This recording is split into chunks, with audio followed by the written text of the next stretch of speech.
සමාජ අභිවෘද්ධි උදෙසා පවත්වනු ලබන මහපොළ M4D ලොතරැයි 3040 වන දින වාරය සමගින් තමයි ඔබ මේ එකතු වී සිටින්නේ. එසේනම් මෙම දින වාරයේ ජයග්‍රාහී ජය අංක කුමක්ද කියා බලමු.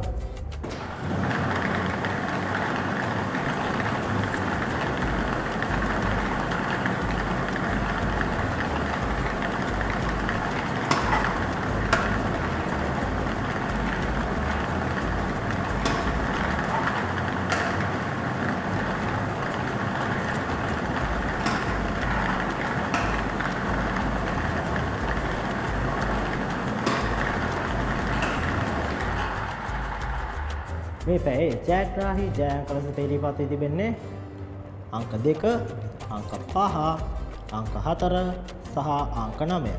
ඒ සමගින් වෙනස් වූ M4D දිනුන රටාව අනුව මුල සිට අග සිට අංක 1ක් ගැලපීමෙන් ඔබට 4 වන තෑගියද, මුල සිට අග සිට අංක 2ක් ගැලපීමෙන් ඔබට 3 වන තෑගියද, මුල සිට අග සිට අංක 3ක් ගැලපීමෙන් ඔබට 2 වන තෑගියද, අංක 4ම පිළිවෙලින් ගලපා ප්‍රථම තෑගිය දිනාගත හැක. එමෙන්ම ඔබ ලබා ගන්නා M4D ටිකට් පතේ වටිනාකම අනුව ඔබගේ තෑගි මුදලද වැඩි වීමක් සිදු වේ. එම දින වාරයේ මෙතන නිමවට පත් කරන නැවතත් නිලංග පැයේදී M4D 3041 වන දින වාරය සමගින් හමු වෙමු. එතෙක් ඔබට සුබ දවසක්.